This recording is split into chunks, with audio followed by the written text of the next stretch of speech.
Hi, my name is Riley Allen. This is my review of Season 3, Episode 7 of Trollhunters Tales of Arcadia, titled The Oath. So we start off with the team, basically going over Claire's vision or whatever, and going through the pros and cons of, destroying the lifeline to defeating Gunmar. Eventually, they come to the conclusion that since Gunmar has Arg, they can use that as a lifeline for Claire to portal them. And again, we love the parents. I love the parents for being supportive. They were like, well, we don't understand it really, but they all packed them go bags. And it actually came in handy later too. So they find Arg is trapped in the same trap that I think it was Jim that got trapped by Engelrod in. But with explosives. Using Toby's hammer, they managed to crush the floor and basically escape out of it. Meanwhile, Gunmar, Engelrod, and Droll, who's still under Gunmar's control, pass through the threshold of the tomb, where no magic can pass. So that means Droll is now free. He immediately starts fighting Gunmar, who calls him a dog, which kind of gives Engelrod some PTSD, where it showed a scene of Strickler calling Engelrod a dog and pointing at, I think, the ring and saying this is his leash. I don't know whether it's I think if I remember it, Engelrod's story ends with him sacrificing himself against, I think, maybe Morgana or Gunmar or whatever at the final battle. So I'm guessing this is laying the few seeds to show him turning and going back to being the hero that he once was. If I'm remembering correctly, that is. If I'm not, I don't know what the hell that scene was shown for. I guess to humanize him, I suppose, before he's killed. So the team goes through these cave filled with diamonds or whatever, eventually finding Droll. And I gotta tell you, if I didn't already know that Droll was dying this episode, oh boy, the signs were on the fucking wall. Jim and him had a great scene after Droll stated he broke his oath and attacked him. Jim comforted him, saying, "No, it happened while you were under control. You did things you would never do whilst under his control."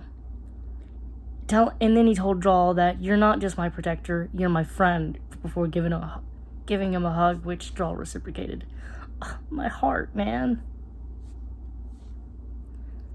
So they team up and they're having a blast. They're friends. They're back together. Everything's all right.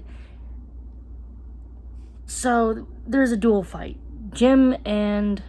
Okay, so I forgot to mention, he did end up destroying his amulet to get the stone inside of it to power the ancient gyrosphere so they can traverse the tomb. We saw the amulet being created in the first half of this episode. So the next, it shows Gunmar getting kind of defeated a little bit, and Jim getting the staff, and him and Droll teaming up to defeat Engelrod. Unfortunately, Gunmar came back, wounded Droll, which led, and Engelrod managed to overpower Jim, but Droll ended up sacrificing himself, charging at Engelrod, taking his Reaper Sun knife to the shoulder, whatever, sacrificing himself. And it was kind of foreshadowed a few moments earlier when he told, when Gunmar called him nothing, he said, "I am the Trollhunters' guardian, and I honor my oaths." Also, there was another callback. When Droll went to go save Jim, he stuck out his hand and said, "Come on, don't make it weird." So Droll takes Engelrod down with him, or tries to anyways, Engarot escapes, and as he's dying, Droll proceeds to take the final death form that his father, Kendegar the Courageous, did. And I love that they chose to do that for him.